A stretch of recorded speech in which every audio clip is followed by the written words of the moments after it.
Hey, I brought two of my fantastic friends together, and we are going to chat about IP today. This is co-host Kary Rubino, and this is Tony. He's back for another one, Tony D'Angelo. And Tony, it was a blast the last time we recorded, and you really blew our minds when it comes to kind of those three things when they approach Mount IP. Yeah. Give us that recap, and then we're going to talk about the mindsets. Hit 7 of them quick, and then Katie and I are going to go with you back and forth on how it affects the professional IP world and the practical IP world. I love it. Katie, it's great to see you. I missed you last time. And listeners and viewers, I think it's really critical that IP is a team sport. You cannot, it's just like Mount Everest. Go climb it alone. You're going to actually fall off that cliff and get your butt fried. So this mindset of just having at least the 3, if not more, Sherpas, as I like to say. So you're going to climb a mountain, you need to have Sherpas. Katie's going to come from the IP Esquire, like the attorney, the legal mind. Kary's coming from the IP entrepreneur and helping you bring that to life. I'm going to come from an IP educator and IP evangelist. That's why. So as Kary's asked me to do is keep preaching. Right, Yeah. Reverend? All right. So let's just recap. You're going to climb this Mount IP. And if anybody out there is familiar with Strategic Coach, everything we do, Dan Sullivan said this, he said, all of your intellectual property resides in the DOS of your hero target. So the DOS that you have, viewer, listener, about your intellectual property, the big dangers that you're facing, we talked about them last episode. I'll hit them real quick. Number 1, you start to climb the mountain, you get a little bit higher up Mount IP, and then you hit the first layer around 5,000 feet. It's called IP fog. And what happens in IP fog, you don't know that you don't know that you don't know. Because right before you were at base camp, you hit the very first danger, and that's IP ignorance. And so this is why you want to continue. Read the book, You're an IP Company. You want to listen to Katie talk about IP. You want to see Kary bring it to life. And I encourage you to listen to the Intellectual Capital Show so you can basically chip away at IP ignorance so that fog begins to diminish. Because as you get we're almost to the peak, the last big D that you run into is the IP gap. And anybody with Strategic Coach knows what we mean by IP gap. You focus on the horizon and you don't look back. So in other words, you came to a coach session, you heard the word patent, and then you got instantaneous IP paralysis because you're like, I'm not an inventor. I don't have it. No, you do. Absolutely do. Yeah. And we'll talk about that as you talk about the mindsets. So those are the first. Katie would call that patentees.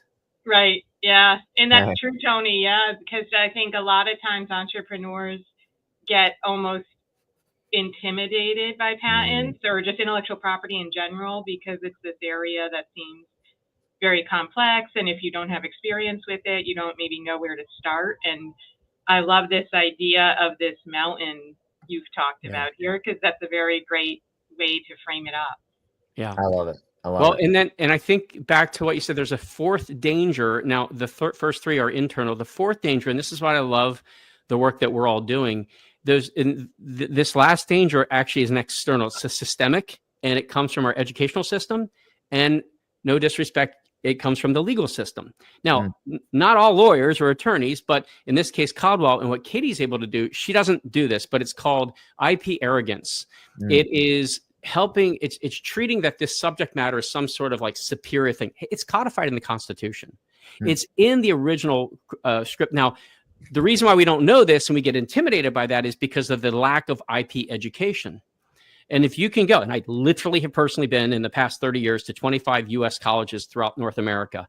And I will tell you, even at the greatest, finest institutions of business, you go to Wharton, you go to, maybe you're going to get 3 or 4 courses on intellectual property, if any. So just going to Kary's classes, being involved in this series, it really helps you, again, eliminate that ignorance, that fog, that gap, and also that basically that arrogance. So you're the right place at the right time, listeners and viewers, for that mindset. That's great. My first suggestion is, all right, what do you do next? Well, you got to adopt the 7 mindsets of an intellectual capitalist. I can go into those, but I'll pause there and throw back a little bit, Kary and Katie. It is a conversation. I'd love to know your thoughts. No, this is good. Katie, I think if he just rifles off the 7 and then we can respond. What do you think? You ready? All right, Yeah. here we go. Sorry, Go. it Go. cut off for a second there for me. No problem. He's gonna rifle off the 7, and then Okay, The great. 7 mindsets. and then you and I'll jump in. Yeah, you tell me which one you want me to hit and why. We'll go for it, and we'll kick it around a little bit. Okay. So what's really cool, listeners, viewers, it all begins with IP. So there's 7 mindsets. IP, of course, means 2 areas: intellectual property, but also intangible property, which we'll get a little bit into. Because not everything that is intangible property is intellectual property, but everything that is intellectual property is intangible property. All right, And you want to have a whole kind of mindset around that. It's really critical. But at the core, the foundation, legally, as Kary will remind us, it's about the IP, baby. It's about the property. So number 1 rule is IP is that it is property. Property means exclusive right. Number 2, IP is the only asset class that's codified in the U.S. Constitution. Article 1, Section 8, Clause 8. People read scripture every day. I read scripture and the Constitution, and we'll talk about that because it's such a powerful passage. It's just like if you read Psalms, be still and know that I am God. If you're an entrepreneur or a creator and you read Article 1, Section 8, Clause 8, it's only 3 lines, which we can share. You will be blown away by what the founders, the inventors of our country came up with. So that's second. Number 3 is IP is always changing with the times and with the technology. That's why, Kary, your blockchain capability that you have introduced to the entrepreneurial community, in what year did you bring that to bear? Officially, Katie and I got the patent in 2023. Okay. Yeah, 2020. So it's 2025, listeners. So for the next 75 years, the Bitcoin smart contract instant IP that Kary's developed probably will become the www of the 21st century. And you want to be mindful. So what's really cool, you can go back, we go all the way back to, it goes back to ancient Greek, right? IP, but bring it to more modern times. We can go to Venice when they had the city-states, but really we're talking English UK law. So the first trademarks are about 1620s. Which was the statute of monopolies. So that's where they come from. And we'll talk about here in the US, 1790, of course, is when they became codified in the Constitution. Okay. So as the times change, just like back in the day, we didn't have domains. All right. In the future, you're like, oh, I have a smart contract. So that's why you want to be privy and tuned into all this. All right. The next, number 4, is IP is the 5th asset class. Okay. It is an asset class. In other words, specifically, and one of the other people we've got to have Tom Wheelwright in here. Tom's a brilliant accountant. He's the accountant of Robert Kiyosaki, the #1 personal finance author of all time, Rich Dad, Poor Dad. And Robert's famous for his financial statement and showing the income, asset, and liability. IP is an asset. It goes on your financial statement. So I have IP on my financial statement, which leads us to number 5, is that if you look at the valuation, which we all know this, and we have Codwell to thank us for this innovation, is that now here we are in 2025, IP comprises over 90%, Katie, of the S&P 500 valuation. That's so right. This is, I want to make that distinction. So in that, it's not just IP in the context of intellectual property, trademarks, copyrights, and patents, but it's also intangible property, which is a critical component. So like a domain, technically, that's an intangible property. It's property. I buy and sell it. I can trade it. So that's why you want to think of this big bucket of intangible property, as well as then specifically in intellectual property. And the last 2 are that IP is comprised of 8 types. So just like any asset class, so if we are looking, this is property, like I own real estate, and you could own commercial real estate, you could own residential real estate. Intellectual property has 8 different types that we focus on. First and foremost would be the smart contract. You've got domains, you've got copyrights, you've got trademarks, trade dress, you've got patents, you've got trade secrets, and you've got this last area, which I call educational capitalism. So knowing that, and then you figure out what in the asset class, what are you really good at? Like if you're into real estate and you're great at trailer parks and you own mobile home parks, I know multi-millionaires who own mobile homes and they own the whole park. So it's an asset play, and you want to look at it that way and know that you can find your niche in this space. And last but not least, what every intellectual capitalist does is, we've all heard it as entrepreneurs, right? When life gives you lemons, what do? Make lemonade. Yeah, but if you're really smart, you go talk to Katie so she can actually have you write down the recipe, patent the recipe, and sell the hell out of the recipe. Right? There you go. So, and you can do that with each of the 8 types of intellectual property of IP. So Wow. those are it. Those are the 7. I will take a breath and allow you to Yes. get back here. Katie, what do you, first I'll let you just jump in. What are your thoughts on what Tony shared? Yeah, I think, Tony, what's interesting to me is your point about not all intangible assets. Not all IP is necessarily intangible assets, because I think that's an interesting thought, because a lot of times companies and entrepreneurs are so busy just innovating, and they don't think about all of these unique ideas and creatives that they're creating. And I think that's just issue number 1 to really bridge the gap for how can companies add value to their business, is to really start to identify what is it even that we're doing, what have we created. Because when you're really working in the technology day in and day out, you think, oh, these may be minor tweaks to something that your competitors are doing are not novel or huge. But a lot of times that leads to some of the largest jumps in innovation, because it's those small changes you've contemplated and figured out that lend to some of the greatest ways to advance technology the quickest. Yeah. And I'm gonna play dumb today. I'm gonna put my listener hat on and say, hey, you need to help the layperson, both of you. What does that mean? Everything is blank, but everything's not blank. Explain that again, because again, there's people who this IP is a language, and some people are just learning the very first syllables. So what do you mean by that, Tony or Katie? Katie, you go first. You're the counselor. I'll let you go, because you're the one bringing this topic Well, up. let me bring it back Yeah. to why we're even having this conversation. So Okay. it'll go back to the first 2 mindsets. Number 1, IP is property. Right. What I does know property mean? Property means you have the exclusive right. Now, we could go biblical or we could go constitutional. I love to go both. But if you actually look at the Bible and read Genesis in the original, so 6,000 years ago, basically in the book of Genesis is where we have the first inkling of property rights through the covenant, when God talks to Abraham and says, listen, quit being a nomad. Just have faith in me, plant your seed here and cultivate the land. See, God gives you the provisions, but you bring your vision to it to make it better. And so this is where contract exclusive right property rights come from. Now, jump ahead into intellectual property. Here we are original subjects of the crown. So we're going to use English law. Remember, I said the monopoly of the statute of monopolies. Back in the day, a patent was a letters patent, means it was like you get privy because you're my buddy, like you're my sister's cousin, and I'm the king. Hey, Katie, you like to make candles? Nobody can make candles except Katie Candle Company. And because she's my sister-in-law, she gets the privy to do it. Now, this is going on all the time. This is the great breakthrough in America. So in 1790, all right, actually it's in 1780s when the Constitution is being created, they're having to think about, all right, we're going to create a country that is going to be based on individual property rights. Okay. And that's the big change. So let's go right to the Constitution. Let's read that little passage, because it's profound if you really read the passage. It says, and this is so Article 1. So what does that mean? There's 3 articles, right?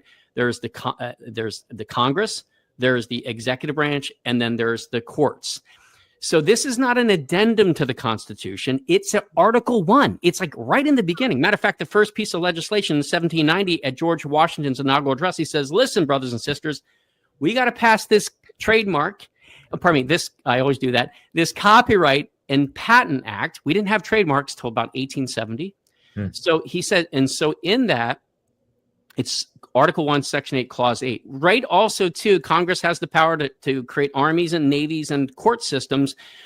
Also, you have the power to, quote, promote the progress of science and useful arts. So that's the inventors and that's the artists. Go back, it's 1790. As we know from Dan Sullivan, we didn't have the word entrepreneur until about 1806.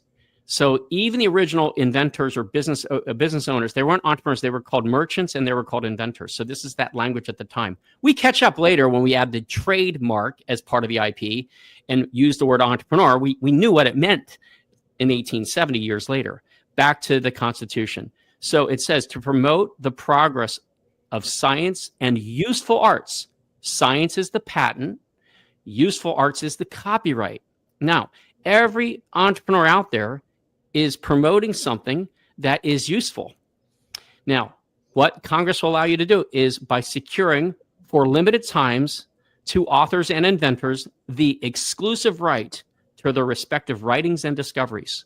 So as Katie said, you're always making discoveries as an entrepreneur. You're making these new little tweaks and changes. Now, here's the other beautiful part. In the Constitution, I said this earlier, that's the only time in the U.S. Constitution. If you ever get to go to Philadelphia, go see it. It's pretty powerful, the Constitution Center. And you look at the actual document, go online and look it up.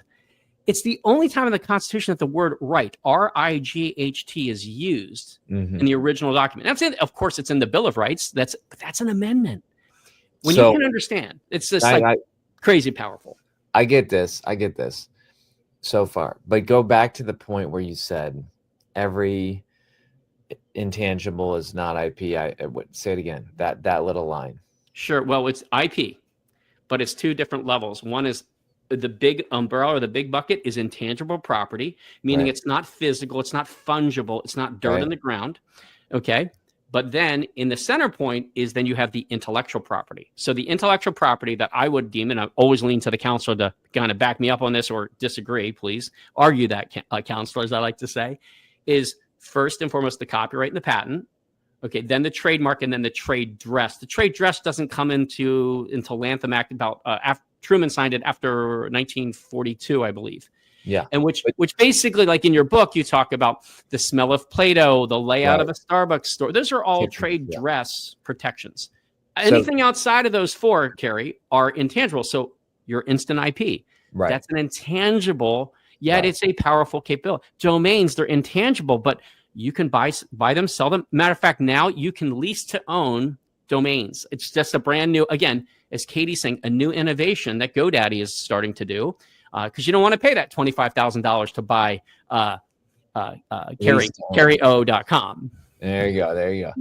So, Katie, trade dress, we got into that a little bit in the book.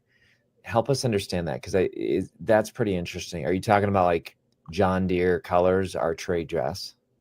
Yeah, good question. So, trade dress, it's not a very common form of protection, I would say.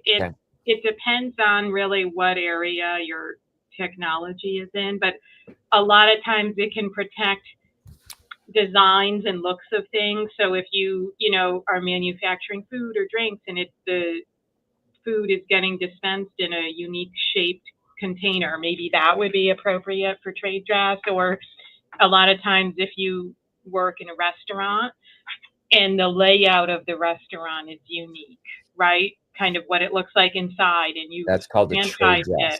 Right. Here's an interesting. Here's a great example for listeners and viewers. And you don't even. That's the power of trade dress. I don't need to show you a picture of it. I can just say it. The shape of the Coca-Cola bottle. Yeah. The shape of the Heinz 57 bottle. The shape of the Palm bottle, which is much more in recent times. So those would be great examples of trade dress. And it really gives that differentiating factor. Katie, here's an interesting thing. My son's a big sneakerhead, and I've interviewed a lot of like sneaker attorneys. And and I knew I wore these I literally took my shoe off, listeners, for this episode. This is an Adidas sneaker. So one of the first patent suits was between Adidas and Payless, because Payless did a knockoff brand of this 3-stripe. But what's happening, because patents, the patents are powerful, yet the fact that the patent, as it says in the Constitution, has a limited time. So they do expire. What new sneaker manufacturers are doing now is they're going for a trade dress because they can continuously renew a trademark. Trademarks are one of the only asset classes that, as long as you constantly renew it, just like as long as you pay your real estate taxes, you can have that piece of property forever. The same is true with a trademark. So I do like for most people, after they get their instant IP, after they get their domain, and of course, always think about the copyright, but the fundamental is like, get that trademark. Get the trademark of the name of your business or service. There's 45 different types of trademarks between goods like sneakers as services like educational services or financial services. So the more you can, again, become educated, you will see your IP pathway. It's there.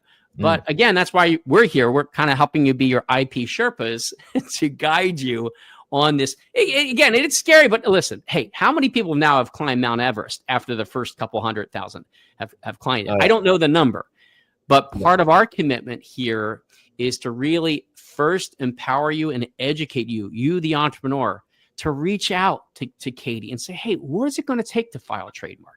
What should I be thinking? That patent process that you and Kate, Keegan, thank you. Oh, yeah. Lots of K's for me today. That you came up with it's such a beautiful path and plan. I mean, that in itself is a patented process, in my opinion. But what an educational pathway. So, here, Katie, here's a question based on what Tony just said. Patent does, like for the listener who doesn't know about patents, three different types: utility, plant, and design. So utility, plant, and design, 3 types of patents. Who's to say that if Coca-Cola would have wanted, I know there's reasons, probably you both can share why, but fine. What if they said to the Coca-Cola bottle, we don't want to trade dress the bottle. We want a design patent. Would that have been a strategy to say, because we're going to license that bottle shape to others, so that's why we go the patent route versus the trade dress route? Is that the distinction? Yeah, good question. You could still license the trade dress, so that's still an option, but sometimes design patents, they're only good for a term of 15 years. So if you want to have exclusivity for longer, there's sort of some elements of trade dress that overlap with design patents. So if that's the case, sometimes it might be a smarter business decision to get the trade dress, because you can have kind of that protection on it a little bit longer than you would with a patent. Whoa, this is deep right now. Why would somebody, because the average person would be like, oh, patents are more expensive, take longer, trade dress, I could go faster, and you're saying renew them forever, like you and Tony said. But is there other benefits of going the patent route also? Yeah. That's the monopoly thing. You're going to have that exclusive right. And it's important to remember too, really, with both forms of protection, the thing with trade dress and design patents is they're not like a utility patent where you can get very broad scope of protection. Mm-hmm. They're very pointed protection on the thing exactly as it is. So any kind of deviation from it, it's hard to enforce against that. So that's where kind of the patent can sometimes give a little bit broader swath of protection there, because by virtue of the patent, you can file additional patents to capture kind of updates to the design and the look. And that's the patent. There can be advantages and disadvantages to both. I would look at from so again, I'm an intellectual capitalist. I'm not only just looking at property, I'm looking at creating an asset. So if you actually look at what has the greatest level of statute, more in like court cases, and ultimately like damages, like where's the money? That's what I pay attention to. So because patents are so old, there's so much case law around those. So that I would look at it from that when I'm like, where am I going to spend my IP money? First, what's the quickest ROI? But also, if I have to. Now, again, remember, I think this is essential. And I was talking to an entrepreneur. In the Constitution, does not say we're going to give people the right of their exclusive right to protect and sit on it. And it doesn't say that. It says to make progress. It says specifically to promote the progress of science and useful art. See, the ultimate goal, the ultimate outcome is to license secure it. It's yours, but don't be greedy. See, go back biblical. God didn't say sit on the land and don't let anybody else have any other land. No, he said be a model of possibility for humanity and we will expand. And you can see from 1790 to today, like this hockey stick of just massive prosperity that think about this. Grover Cleveland, right? No, not Grover Cleveland. Hoover. It's Cleveland. His son in 1924, less than about 101 years ago, died because he's playing tennis in the White House. And because there was no patent for antibiotics at the time, there was no innovation at the time. The son of the president died within a week from playing tennis in the front of the White House. This whole idea is, yes, you want to have the exclusive right to protect and defend your that's why we have property, right? But you also want to move it forward. You want to progress it. You want to license it. This is the real truth. You want to get, like Kary, we talked about Amazon. That's a book license. So what Katie is allowing, Katie and Keegan and Caldwell do is they help you build your empire in the cloud. It is your idea. It is your useful idea, your invention. They know how to help you put the stakes in the ground and go to the courthouse, in this case, the trademark office or the patent office or the copyright office, to say, we're going to file this deed, this exclusive right, so that you, Mr. Dr. Kary, have the right to, it's a property right. You can license it. You can sit on it. But listen, if you sit on it, other people are going to. So what you want to ultimately do is create a friction-free way where people can license that idea. And that's why matter of fact, most of the great people think Edison, he's a great inventor. He was not a great businessman. Matter of fact, Henry Ford gave him millions and millions of dollars throughout the years, said he is a brilliant inventor, but a terrible businessman. And so if you actually then look, and particularly go back and look at whether it's Singer and the Sewing Machine, and you got the sewing machine wars of the 1850s. You got the Goodyear Company, right? Goodyear created the unique process, the patented process for vulcanization of rubber. He didn't start the company. The guy was crazy. He would walk around in rubber. Matter of fact, his patent application was filed in rubber. Right? But 25 years later, in honor of his brilliance as an inventor, some entrepreneurs came and bought the trademark to Goodyear, used the process, and now we know as the Goodyear Company. Wow. So, there's so much, like all this, like this phone. All right, when did the iPhone come out? Everybody knows 2000 and what? 7. Is that 7? Yeah. Yeah. But when was it patented? It was patented in 2003. Why? Steve Jobs wasn't just sitting there in Cupertino going, ha, I'm the only one with an iPhone. No, he's trying to figure out, all right, how am I going to do this business deal with AT&T? How am I going to get this music? He's thinking all the business iterations, but he needed to have the exclusive right, hence the patents. Interesting. So when we begin to see that this is a seed, just like, again, go back to the covenant. I'm going to give you a seed. Right. God gives you these ideas. God doesn't, they don't come, as you say, Kary, they don't come from you. They come to you. They come through you. Now, if you let that idea die on the vine, that's your loss. But I encourage you to let it come out and then talk to an IP attorney. Talk to Katie's office. Katie, how does somebody contact you? Oh, yeah. If you just go to our website, caldwelllaw.com, you can submit a form and will direct you to the right person. Just throw that little seed in the safe, and it's a safe and brave space. That's why you do want to have it. You need a team, because as I'll say over and over again, if you don't have an IP strategy for your intellectual property, I promise you will come into contact with an entrepreneur who has an IP strategy for your intellectual property. So that's why you want to do it. All right. So we got to land the plane. This was fantastic. Here's my prediction, Katie, that Tony should write a IP book, but with a historical bent. What do you think? Yeah, I love that.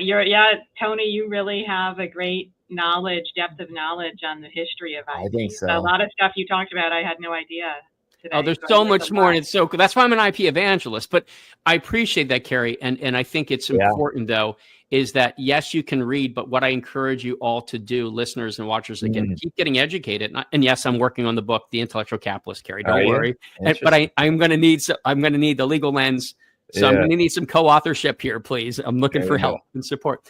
But the real piece of the puzzle is move the seed forward. It was given. I always you pray. You listeners, do you pray yes or no? And if you said yes, guess what? God talks back to you. God will speak through you, through your spirit, through the ideas. It is now your job to take that idea, that seed, and bring it to fruition. It is in your divine God right to actually do that. And the beautiful part, you got a team of people who can make that vision an actual reality. So this has been a blast. I appreciate it. Well, Tony, thank you so much. You are one of the most, I think that's a good term, IP evangelist. And that's a good term for you. And I will help you all become born again. There you go. And tell us one more time where people can find out more about you. Yeah, it's pretty simple. So, of course, anywhere you stream podcasts, go to the Intellectual Capital Show. That's step one. Step two, if you're really curious, you want to have a conversation, go to the specific domain. Look, I'm walking the talk using the IP. Go to the domain www.theipconversation.com. Theipconversation.com. There will give you a link. We can set up. And even I find people who say, even when I do the intake form, it actually gets me thinking about my bigger future with my IP. That would be my next step to share with you. And if it makes sense, then you become a member, and we take you up Mount IP through the IP Sherpa series, which we'd love to do. But right now, podcast, and then go to link and have the IP conversation with me. All right, Tony, thanks so much for being here. Katie and I are going to go run a IP workshop. Beautiful. So take care, everybody.